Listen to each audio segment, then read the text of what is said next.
Di sebuah desa terpencil yang dikelilingi hutan lebat, terdapat sebuah jalan yang dikenal dengan nama Jalan Kematian.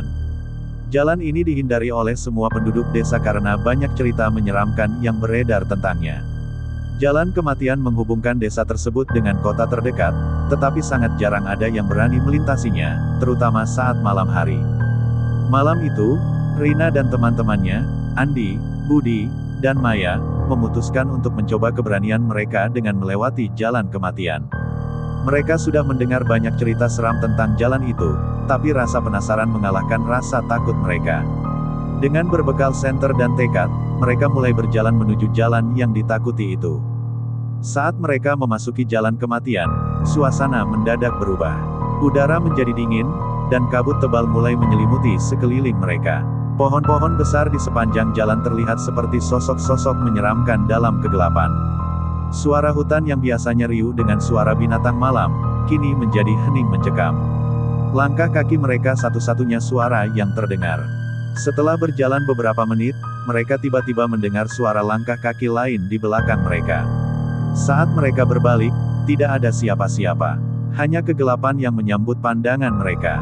Dengan sedikit gemetar, mereka melanjutkan perjalanan. Namun, perasaan diawasi terus menghantui mereka. Kemudian, mereka menemukan sebuah rumah tua yang terbengkalai di tepi jalan. Rina, yang paling penasaran, mengajak teman-temannya untuk melihat lebih dekat. Dengan hati-hati, mereka memasuki rumah itu. Di dalam, mereka menemukan barang-barang berantakan, jendela-jendela pecah, dan dinding yang dipenuhi coretan aneh. Tiba-tiba, terdengar suara jeritan dari lantai atas. Dengan napas tertahan, mereka memutuskan untuk naik ke atas. Di salah satu kamar, mereka menemukan sebuah buku tua yang tampak seperti buku harian. Saat membuka halaman pertamanya, mereka menemukan tulisan tangan yang menceritakan tentang seorang anak kecil yang hilang di Jalan Kematian beberapa tahun yang lalu. Saat mereka membaca lebih lanjut, suasana menjadi semakin menakutkan. Di halaman terakhir buku itu, ada gambar sebuah pintu yang aneh dengan simbol-simbol misterius di sekelilingnya. Tiba-tiba, pintu di kamar itu tertutup sendiri dengan keras, dan mereka mendengar suara langkah kaki mendekat. Panik, mereka berusaha membuka pintu, tetapi tidak bisa. Suara langkah kaki semakin dekat, dan mereka melihat bayangan hitam bergerak di bawah celah pintu. Mereka berteriak minta tolong, tapi tidak ada yang mendengar. Ketika mereka sudah merasa putus asa, tiba-tiba pintu terbuka dengan sendirinya. Mereka berlari keluar rumah dengan secepat mungkin. Saat mereka kembali ke jalan, mereka melihat seorang pria tua berdiri di tengah jalan, menatap mereka dengan tatapan dingin.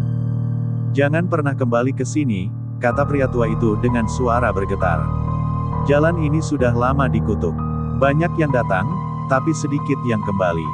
Rina dan teman-temannya berlari tanpa menoleh ke belakang. Ketika mereka akhirnya keluar dari Jalan Kematian dan kembali ke desa, mereka bersumpah tidak akan pernah menceritakan pengalaman mereka kepada siapapun. Mereka tahu, ada sesuatu yang lebih dari sekadar cerita seram di jalan itu. Sesuatu yang menghantui setiap langkah mereka, dan mungkin, sesuatu yang akan terus mengintai siapapun yang mencoba menantang Jalan Kematian.